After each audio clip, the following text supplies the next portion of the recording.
Hey everyone, this is Christopher Brown here again from alphalifestyleacademy.com, and I'd like to welcome you to another video. Now, if this is your first time visiting us, I'd like to welcome you to our channel. However, if you are a returning subscriber, you're probably here because of the 10-hour version of the book, The 48 Laws of Power. And if you're watching this video on YouTube, I'll put a link for that in the upper right-hand corner. Quite a commitment to go through the full 10-hour version of the audio version of this 48 Laws of Power. And so what I've done is I've received a lot of requests wanting shorter and simplified versions of this book. And so that's the purpose of this video. We've already done a couple of videos on this already. And so what we're going to do today is we're going to talk about law number 2. And we're going to break down law number 2 into a couple of different parts. First part is to not put too much trust in friends, and the second part of that is to learn how to use enemies. Now, if you're fans of the TV show The Game of Thrones, that TV show really illustrated a lot of very powerful lessons of how to apply the 48 Laws of Power, how people use these laws to manipulate us, and what we can do to protect ourselves. Now, if you saw the first episode of season 2 of The Game of Thrones, Ned Stark lost his head. He was beheaded. He was executed because he put too much trust in friends. Now, chances are that's not going to happen to us. It might lead to financial ruin, it might lead to us getting fired, it might lead to problems in our family, but chances are we're not going to be executed or lose our life over it. Now again, the book The 48 Laws of Power is a very controversial book. I just get a kick out of it and laugh at some of the comments that I receive about this book on YouTube. And you know, it's a work of the devil, and you know, it's an evil book and teaches you how to be evil. And if that was really true, then why are there so many principles from the 48 Laws of Power written about in the Bible? First of all, at 1 Corinthians 15:33, it says, "Do not be misled." And that's the first warning. Again, do not let people manipulate you. Do not be misled. Bad association spoils useful habits. And then in Proverbs, it talks about those walking with wise people will become wise, and those having dealings with the stupid one will fare badly. It says nothing about friends. It says association. It says those people who are hanging around. Again, it says nothing about friends. And so what happens so many times is we use the word friends too loosely. Now, on the contrary, it talks about that a true friend, somebody who is really your friend, a true friend, will stick closer to you than a brother. Now, another one of these principles that's written about in the book, The 48 Laws of Power, is this quote from Machiavelli. And we'll probably talk about him more in depthly in some of our other videos, so be sure to subscribe to our YouTube channel and hit the notification bell as well to be notified when we do another video on this subject. But this quote from Machiavelli says, "It is better to be loved, but if you have a choice of being loved or feared, he'd rather be feared." And I don't like the word feared. I like to use the word respected, because again, people use the word friends too loosely. Now, if you saw our video of Stop Wasting My Time, or You're Just Wasting My Time, I forget exactly what the title is. I'll put a link up to it for it in the upper right hand corner. And pretty soon after my divorce, I moved back to California, and you know, I had some dealings with my business partner Paul Gonzalez, but he was wrongfully put into jail. So he introduced me to a guy, and he was going to invest, and that didn't work out. He ended up being a crook, and again, it was all because of the 48 Laws of Power. I saw what was going on, but he introduced me to another lady, and I started renting a room from her. And I saw pretty quickly that I couldn't completely trust her. She was a liar, and when things didn't go her way, or the things that, you know, the way that she interpreted things that wasn't to her liking, she'd go behind that person and start talking about that person behind their back. And there was a number of situations, because this is how one of the ways that I even found about it. You know, some of these people started talking about telling me how she's talking about my back, behind my back, when things it was a misunderstanding at the time. And when things got cleared up, she never came back to me or any of the other individuals and apologized for it. Now, after my divorce, I was emotionally devastated, so there's some things that I had to heal from and I had to recover from. And so, sure, she absolutely helped me out for some things. But at the same time, she was also recovering from the Great Recession 10 years prior to that. So, we both helped each other out. I helped her, she helped me. It was a mutual understanding that we had at the time, even though that I didn't completely trust her again. However, things started to go bad when she started to overvalue the things that she did for other people and undervalued what other people did for her. She'd take me out to eat, we'd get dinner, I'd buy her food, she'd buy me food. I'd give her money, she'd give me money. She helped me out with rooming, gave me a discount, even didn't charge me for a while on certain things.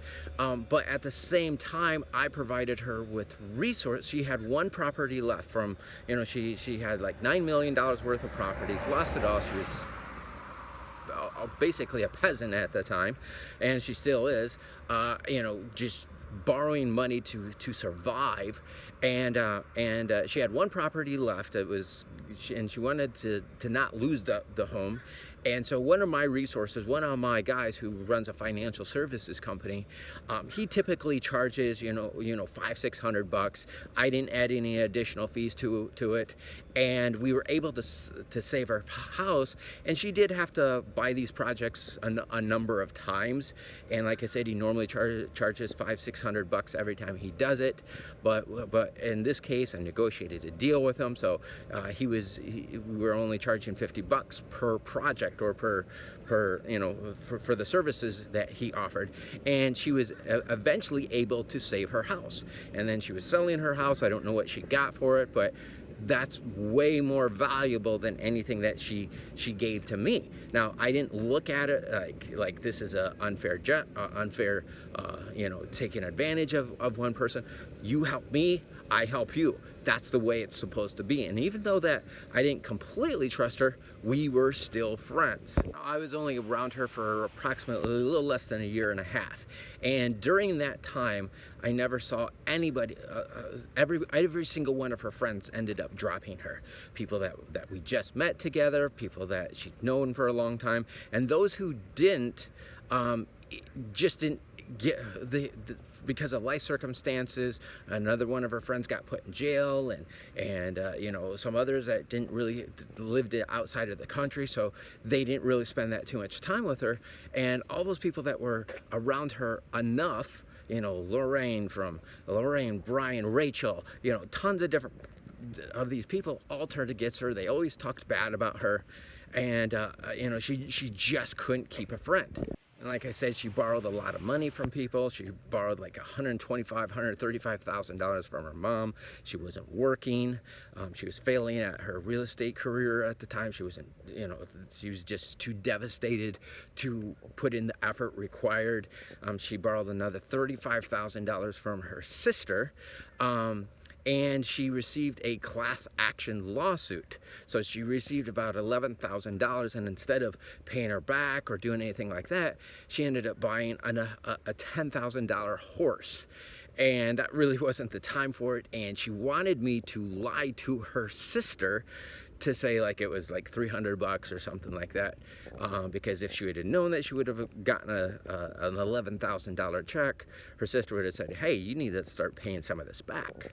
Now, this doesn't mean that we can't have fun together. She's a really great person when she's not under stress. Again, she has this dark side, but when she's under stress, nobody is who we want them to be when they're under stress. But we have to acknowledge everybody has their dark side, right? And so what we have to do is, again, this doesn't stop us from hanging out together. This doesn't stop us from helping each other out. But we have to understand who we're dealing with. And there's a lot of other examples in the book, The 48 Laws of Power. This is just one of the examples that I can share with you in my own personal life experiences.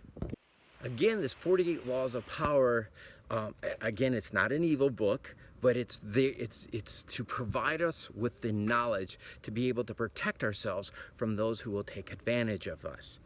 And the personality trait that it's talking about us becoming is this thing that is called as high conscientiousness. And there are two personality traits that are the greatest predictors of wealth, and that is IQ and a trait known as conscientiousness, which, again, this book, 48 Laws of Power, starts going into it to a certain degree, and not being weak, not letting people take advantage of us.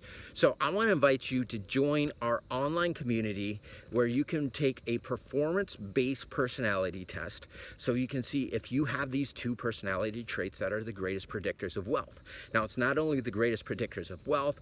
Again, it will stop people from taking advantage of you. It's also the greatest predictor of whether you're going to get disease and things of that sort. So being a conscientious person is a very good quality to have. So I want to invite you to join our online community where you can take our performance-based personality test to, again, see if you have the two personality traits that are the greatest predictors of wealth. Now, we've broken law number 2 into 2 different parts. Again, never put too much trust in friends. And so in our next video, we're going to talk about how to use enemies, okay? And so to be notified for when we release that video, be sure to subscribe to our YouTube channel and hit the notification bell so you'll be instantly notified as soon as we upload that. Also, if you found this video helpful, be sure to click on the like button down below directly underneath this video as well. Now, this personality trait, the thing that the 48 Laws of Power is guiding us for, is not to be taken advantage of. And to not be taken advantage of, we have to have a personality trait that is called conscientiousness. Now, we don't want to be overly conscientious, because then we'll be the person who's taking advantage of people. But what we want to do is we want to have this personality trait to a certain degree so that we can protect ourselves. We can still be a good person, but we can protect ourselves so that other people cannot manipulate us. And that is one of the personality traits that are the greatest predictors of wealth. Now, there are 2 personality traits that are the greatest predictors of wealth, and I want to invite you to join our online community where you can take our performance-based personality test to see if you have any of these 2 personality traits and how to develop these personality traits, because it's not only good for wealth, it's good to have a harmonious life.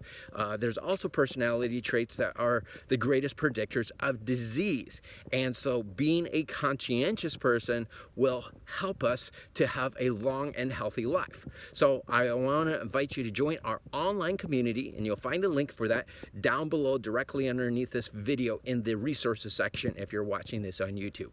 But I had a blast recording this video for you here today. Take care, everyone. Have a great day, and we'll see you in our next video. Bye-bye now.